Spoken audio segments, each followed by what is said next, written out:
예, 오늘 예배 전에 이제 우리 줌 생방송으로 송출을 한다고 그랬는데 아마 제가 보기에는 뭐 그 줌 아이디나 뭐 이런 게 좀 틀렸는가 봐요. 지금 아직 들어오시지를 못하는데 지금 금방 연락이 왔는데 뭐 이게 열리질 않는다고 연락이 왔어요. 그래서 아무튼 이상합니다. 제 핸드폰으로는 지금 잘 송출이 되고 있는데 왜 그러니까 뭔가 잘 안 맞아서 그런가 봐요. 그러니까 이 문명의 이기라는 것이 편하긴 하지만 뭔가 하나만 틀려도 안 나와요. 예, 이제 여러분도 뭐 전화기나 또 랩탑 컴퓨터 하셔 보시면 아마 다 알 거예요. 뭔가 하나만 틀려도 이게 맞지를 않아서 작동이 안 됩니다. 참 그럴 때는 참 난감한 그 마음을 갖게 됩니다. 아무튼 다음 주에는 잘 연결해서 다 들어와서 예배 드릴 수 있도록 그렇게 준비하도록 하겠습니다. 자, 오늘 말씀 나눔에 나오는 오늘 성서 본문 우리가 읽었지만 누가복음 9장에 있는 이 말씀 신약 성경 가운데에 가장 중요한 우리의 신앙 고백이 있다면은 어떤 신앙 고백인가라고 물을 때에 가장 먼저 대답할 수 있는 것이 오늘 본문의 말씀입니다. 오늘은 누가복음 본문을 우리가 읽었지만은 이 본문은 마태복음 16장에 나오는 그 베드로의 고백입니다. 오늘 누가복음에도 베드로의 고백으로 나와 있죠. 예수님께서 많은 제자들에게 사람들이 나를 누구라 하느냐, 사람들이 나를 누구라 하느냐라고 먼저 묻습니다. 그 자신에 대한 소문, 나에 대해서 다른 사람이 어떻게 생각할까? 나에 대해서 다른 사람이 뭐라고 할까? 우리는 늘 궁금해 합니다. 그래서 소위 그것을 요즘에는 뒷담화라고 그러죠. 나에 대해서 뒤에 가서 뭐 욕하지 마라. 나에 대해서 뒤에서 나 없는 자리에서 뒷담화하지 마라. 그렇게 말들을 많이 합니다. 그런데 모임이나 어떤 모임에서 누군가 하나 먼저 가거나 있다가 없어지거나 하면 대부분 반드시 그 사람에 대한 이야기를 하게 됩니다. 그래서 이제 우스갯말로 그렇게 이야기하죠. 절대로 자리를 떠나지 말라. 끝날 때까지. 떠났다가는 내 뒷담화 할 것이다. 내 욕할 것이다. 예, 그런 이해가 있습니다. 예수님께서도 뭐 비단 꼭 그런 이유에서만이 아니라 예수님에 대한 소문이 많이 퍼져나갔죠. 예수라고 하는 사람이 갈릴리에 나타났는데 어떤 사람은 예언자라고 이야기하고 어떤 사람은 세례 요한이라고 이야기하고 뭐 이런 의견 저런 의견 다 사람들이 다 이야기를 합니다. 근데 그것이 저저마다 틀려요. 그건 사실입니다.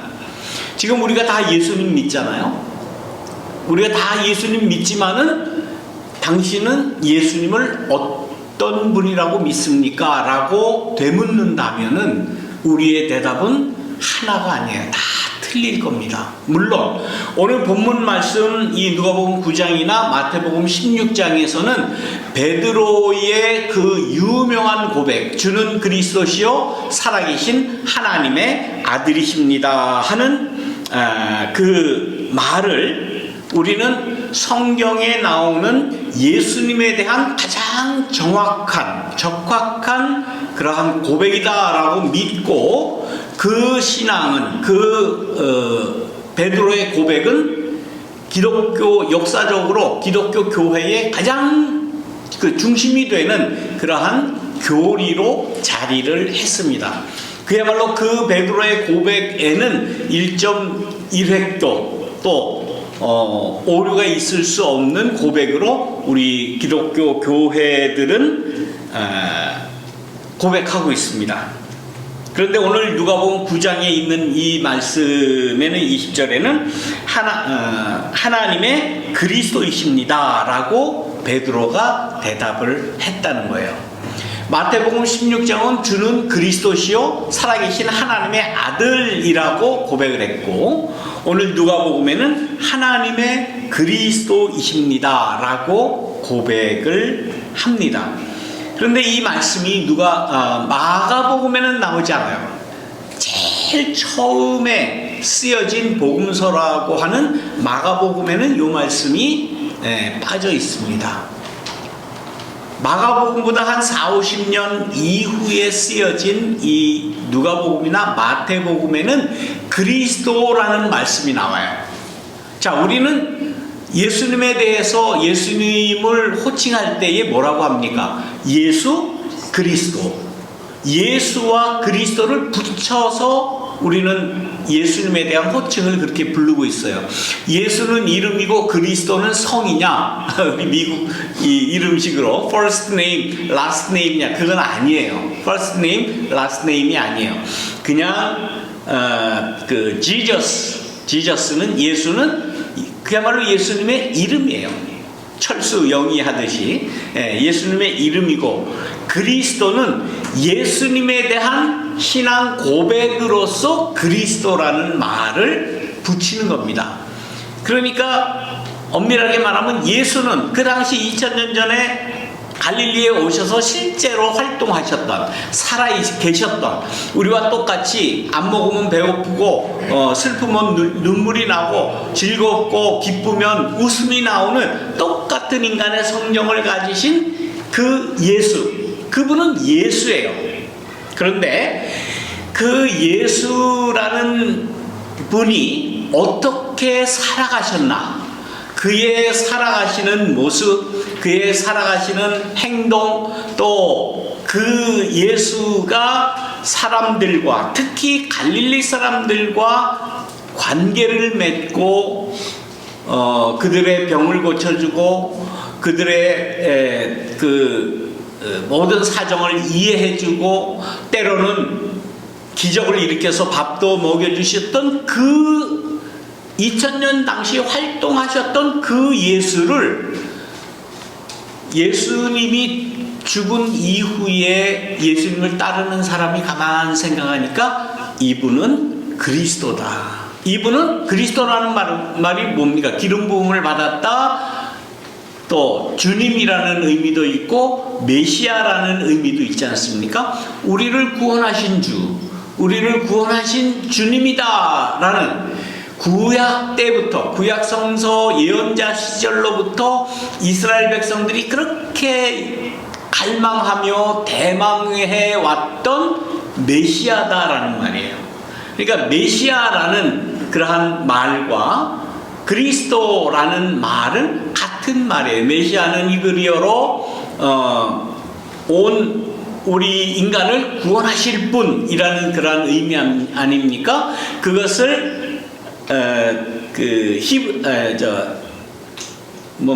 그리스어로 바꾸어서 이야기할 때 크라이스트라는, 그리스도라는 발음으로 바뀌게 된 겁니다. 그러니까 그리스도는 메시아예요.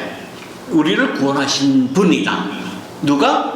2000년 전에 갈릴리에 오셔서 활동하시던 그 예수가 그리스도다. 그래서 우리는 예수님을 부를 때 예수 그리스도다라고 이렇게 호칭을 하는 겁니다. 그러니까 예수님이 그리스도다라는 이 베드로의 이 고백이 우리 모든 예수님을 따르는 모든 사람들이 해야 할 그 신앙 고백의 기초가 되는 거예요. 역시 예수님은 그리스도시고, 예수님은 메시아시고, 예수님은 우리를 구원하신 분이시고, 예수님은 오늘 베드로의 고백과 같이 하나님의 그리스도다 라고 고백을 함으로써 베드로는 그리스도와 하나님과 연결을 짓는 거죠. 그냥 그리스도가 아니에요.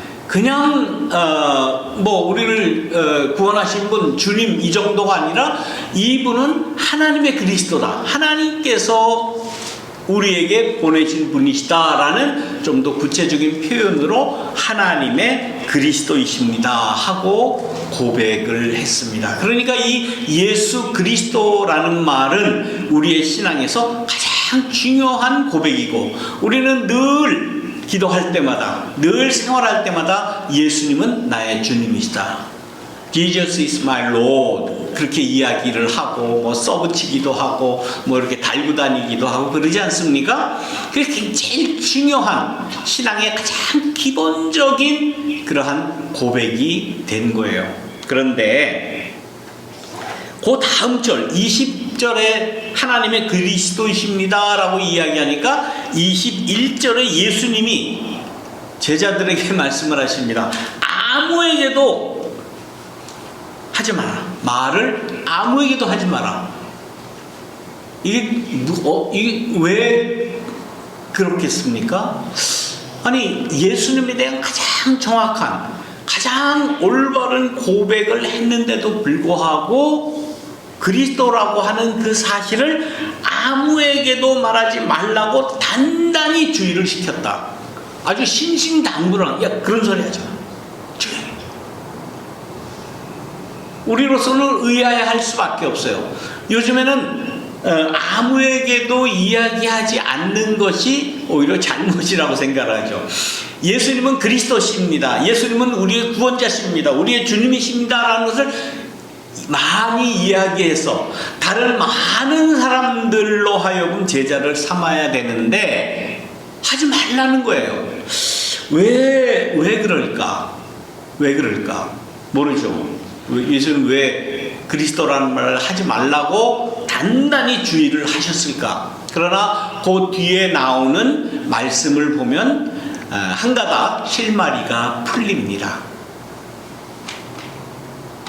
우리는 신앙을 교리로 체계화시켜 놨어요. 인간들은 교리라는 것을 만들어서 하나님에 대한 지식, 하나님에 대한 속성, 하나님의 명칭, 그 다음에 쭉 내려와서 또 예수님에 대한 명칭, 호칭, 예수님에 대한 예수님의 행태, 삶의 의미, 이런 여러 가지들을 가지고 우리 교회는 뭘 만들었는가 하면 신학이라고 하는, 교리라고 하는 그 도구마를 딱 만들어 놨어요. 그래서 이대로 믿어야 된다 라고 믿어왔어요. 그래서 초대교회 이후 중세시대 때부터 이 교리가 얼마나 중요하게 여기게 됐는가 하면, 교리에서 이만큼이라도 다른 이야기를 하는 사람은 이단으로 처단을 했어요. 그래서 교회가 공포의 대상이 됐어요. 조금만 다른 얘기를 하면 어떻게 됩니까? 이단으로 낙인 찍어요. 이단으로 낙인 찍어서 처형을 해요. 그래서 죽은 사람이 수도 없이 많습니다. 수도 없이 많아요. 아마 역사적으로 따지면 아마 수백만 명, 수천만 명 될 거예요. 그 교리에 어긋나는 말을 했다고. 예수님께서 말씀하시고 예수님께서 지금 이 누가복음 혹은 마태복음에 가르치시는 거는 나에 대해서 너희가 교리적으로 혹은 단어적으로 고백하는 것, 그거는 이야기하지 말라라는 것으로 우리가 받아들일 수 있는 거예요. 예수는 그리스도다, 당연한 거죠. 예수는 주님이십니다, 예수는 메시아입니다 라고 하는 그 말을 하는 것, 그것이 중요한 것이 아니고, 내가 앞으로 장로들과 대제사장들과 율법학자들에게 많은 고난을 받는다는 사실, 죽음을 당한다는 사실, 그리고 그러나 3일 만에 살아난다고 하는 말씀을 말씀하신 거예요. 예수는 그리스도다라고 하는 그 도그마, 그 교리, 그것이 중요한 것이 아니라 내게는 장로, 대제사장, 율법학자들에게 많은 고난을 받고 죽임을 당하고 그러나 3일 만에 살아난다라고 하는 이 사실이 중요하다라는 거예요. 그러니까 우리가 예수님을 고백할 때에 우리는 그냥 간단하게 예수 그리스도, 예수는 그리스도다라는 그러한 말을 그야말로 주문과 같이 고백을 하는지는 모르지만은, 그러나 예수님께서 더 중요하게 생각하시고 우리에게 말씀하시는 것은 예수 그리스도라고 하는 그 짧은 말 안에 들어가 있는 그 도구마 말고, 예수님은 고난을 받았다, 죽임을 당했다, 그러나 3일 만에 살아났다고 하는 이 역사적인 사실이 더 중요하다라고 하신 말씀이에요. 그랬기 때문에 예수는 그리스도다라는 이 말을 아무에게도 하지 말라라고 단단히 주의를 하신 거예요.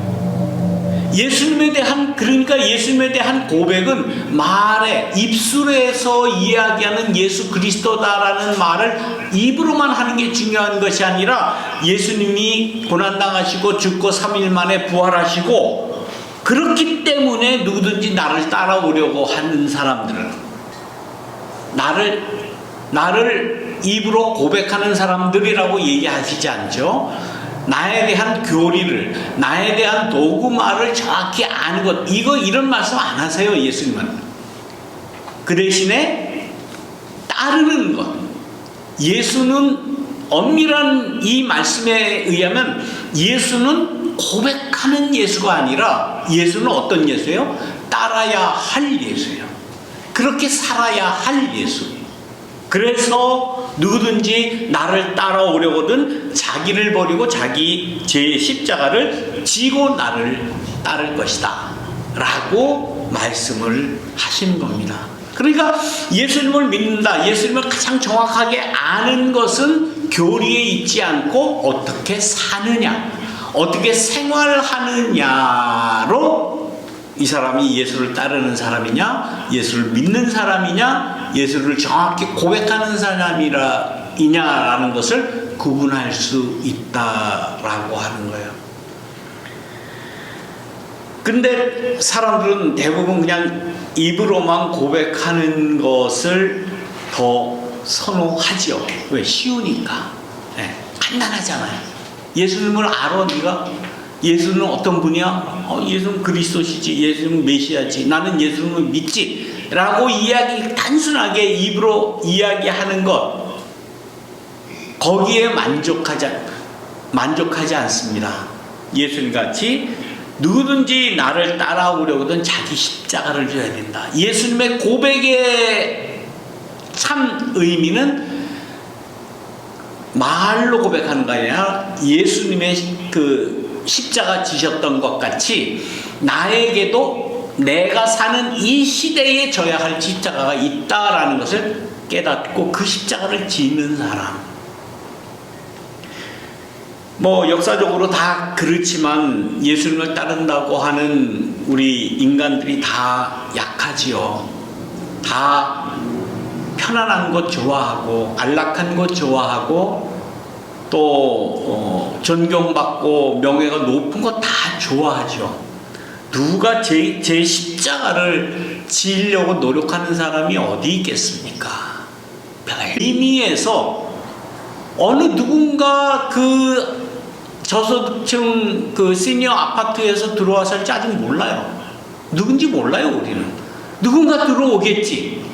그러나 이러한 일을 통해서 우리의 교회가 저소득층 아파트를 건설을 할 수 있도록 우리의 땅을 내어주고, 그들이 산다면은 그들이 누구인지 난 몰라. 그러나 최후의 심판 때에 하나님께서는 우리 교회 모든 사람들에게 그렇게 이야기를 할 거야. 너는 내가 집이 없어서 떠돌 때에 나에게 집을 주었다. 제가 언제요? 상상해서 말씀드리지만, 내가 사우스베이 장로교회를 다닐 때에 그 교회의 부지를 저소득층 그 하우징 유닛을 짓고 거기에 나를 살게 했다라는 말씀을 우리는 들을 수 있으리라 라고 저는 확신을 합니다. 이거는 비단 우리의 이익을 위해서 하는 것은 아니다. 기본적인 성서적인 입장에서 하나님과 교회와 우리 사우스베이 장로교회와 또 누군지 알지 못하는 그 어느 분들이 들어와서 사실 것 아닙니까? 이런 관계에서 누구든지 자기 십자가를 지고 나를 따를 것이다. 이 프로젝트가 우리가 생각할 때는 우리 교회의 십자가입니다. 이거 우리가 감당을 해야 돼요. 60년간 그 땅을 빌려줘야 돼요. 뭐 새로 교회당이 마련이 되겠지만, 그러나 뭐 여러 가지 불편이 혹 있을 수도 있어요.